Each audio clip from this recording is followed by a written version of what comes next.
नमस्कार, फाइटर समाचार में आपका स्वागत है। पेश आज 16 जनवरी शाम 7 बजे राजस्थान की खास खबरें।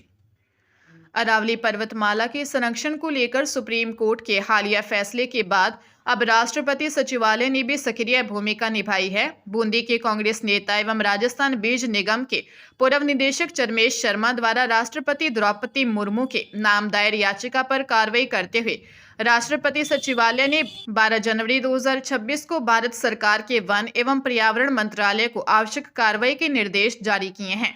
चरमेश शर्मा ने 24 दिसंबर 2025 को राष्ट्रपति द्रौपदी मुर्मू के नाम राष्ट्रपति सचिवालय में दायर याचिका में अरावली पर्वतमाला को बचाने के लिए कड़े कानून बनाने की मांग की थी। याचिका में 100 मीटर और उससे ऊंची पहाड़ियों को ही अरावली पर्वतमाला मानने के प्रावधान को स्थायी रूप से हटाते हुए पारिस्थितिकी तंत्र और पर्यावरण संरक्षण के हिसाब से अरावली पर्वतमाला की स्थायी परिभाषा निर्धारित करने की मांग की गई है। राजस्थान के पूर्व सीएम अशोक गहलोत ने भाजपा पर मतदाता सूचियों में बड़े पैमाने पर हेराफेरी करने का गंभीर आरोप लगाया है। गहलोत ने इसे लोकतंत्र के लिए एक काला अध्याय बताते हुए अफसरों को चेतावनी दी कि वे किसी के दबाव में आकर असंवैधानिक कार्य न करें। गहलोत ने एक्स पर साझा किया कि एसआईआर प्रक्रिया के अंतिम दिन भाजपा के दबाव में प्रशासनिक अधिकारियों और बीएलओ के माध्यम से कांग्रेस विचारधारा वाले मतदाताओं के नाम काटने का षड्यंत्र रचा गया। उन्होंने दावा किया कि उनके अपने निर्वाचन क्षेत्र सरदारपुरा में भी ऐसे प्रयास किए गए हैं। पूर्व सीएम ने इस मामले में राज्य निर्वाचन आयुक्त नवीन महाजन से फोन पर बात कर तुरंत कार्रवाई की मांग की। उन्होंने अधिकारियों को आगाह करते हुए कहा कि समय बदलते देर नहीं लगती और अगर नियमों के विरुद्ध कार्य किया गया तो भविष्य में उनकी जवाबदेही तय कर सख्त कार्रवाई की जाएगी।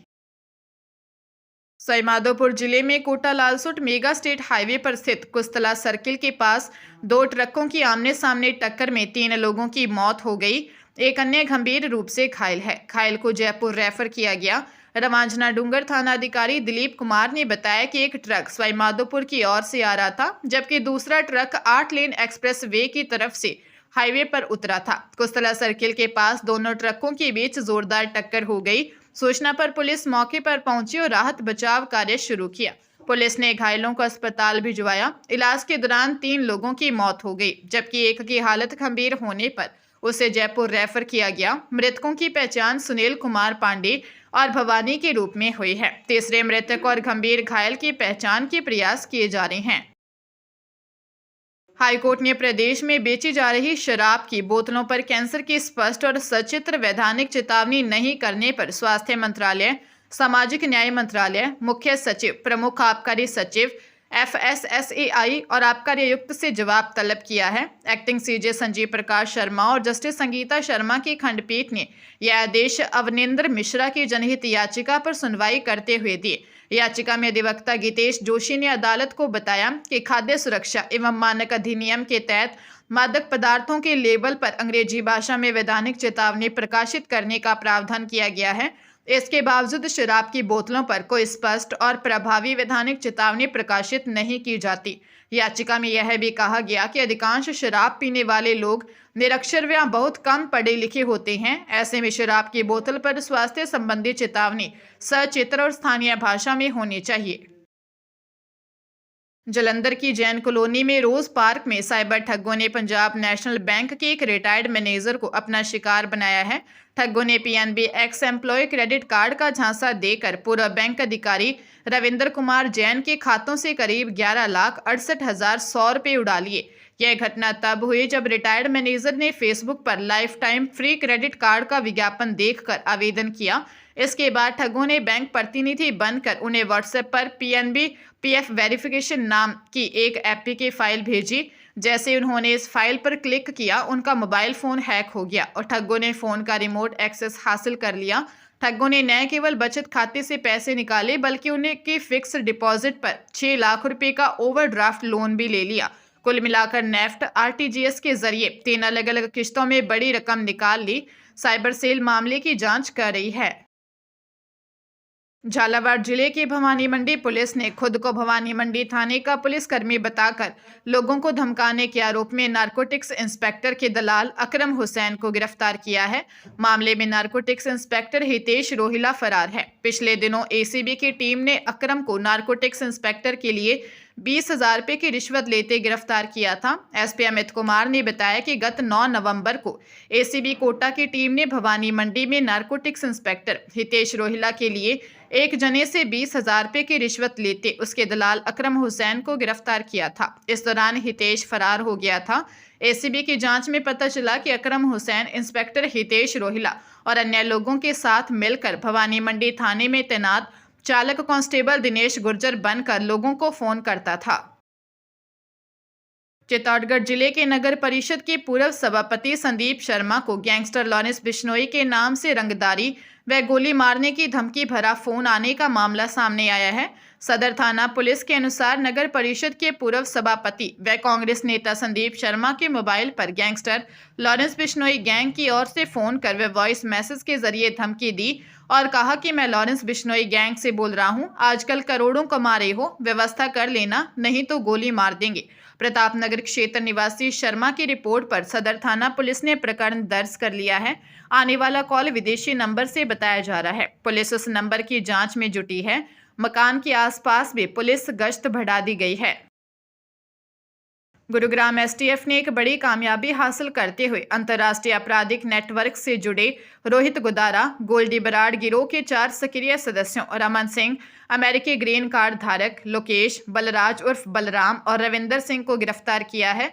आरोपी करनाल और कैथल के इलाकों में एक बुलेट प्रूफ एसयूवी में घूम रहे थे। ये सभी कैथल के मुंदड़ी गांव के निवासी हैं।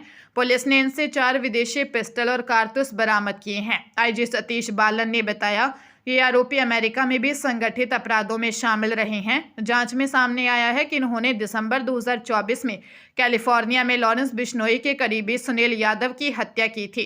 अक्टूबर 2025 में कैलिफोर्निया में ही गैंगस्टर हैरी बॉक्सर पर जानलेवा हमला किया था, जिसमें बनवारी गोदारा की मौत हो गई थी। पुलिस अब इंटरपोल और अमेरिकी एजेंसियों के साथ समन्वय कर इनके अंतर्राष्ट्रीय संपर्कों की जांच कर रही है। जयपुर जिले के कोटखावदा थाना क्षेत्र में सड़क दुर्घटना में एक युवक की मौत हो गई। घटना से क्षेत्र में शोक की लहर दौड़ गई। थानाधिकारी भरत मेहर ने बताया कि छोटूलाल मीणा की रिपोर्ट के अनुसार उसका 22 वर्षीय भाई इंद्राज मीणा निवासी कुशलपुरा रामनगर पैदल चलते हुए कोटखावदा सड़क मार्ग से गुजर रहा था। इस दौरान तेज रफ्तार ट्रैक्टर ने उसे टक्कर मार दी। हादसे में इंद्राज गंभीर घायल हो गया।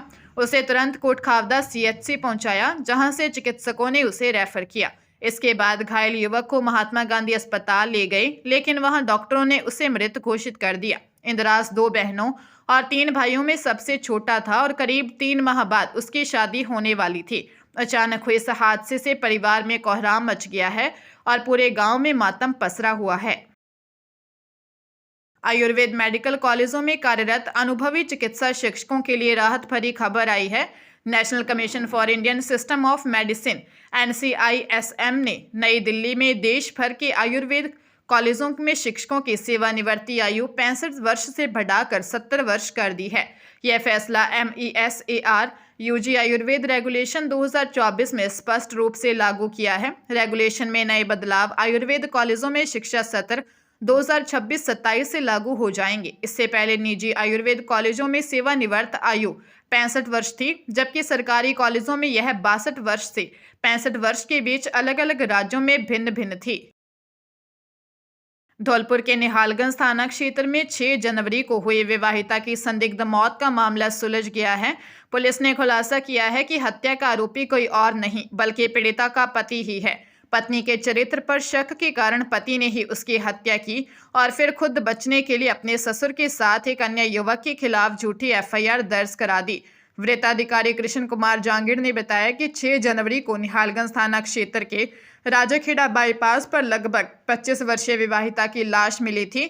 पुलिस ने मौका मुआयना कर साक्ष्य जुटाए। घटना के बाद मृतका के पिता बहादुर सिंह और उनके दामाद 28 वर्षीय गंगा सिंह ने एक परिचित सहित 3 लोगों के खिलाफ मारपीट व हत्या का मुकदमा दर्ज करवाया था। पुलिस जांच में पता चला कि पति गंगा सिंह ने लगातार 3 दिनों तक पत्नी की पिटाई की थी, जिससे वह गंभीर घायल हो गई और अस्पताल में उपचार के दौरान उसकी मौत हो गई थी।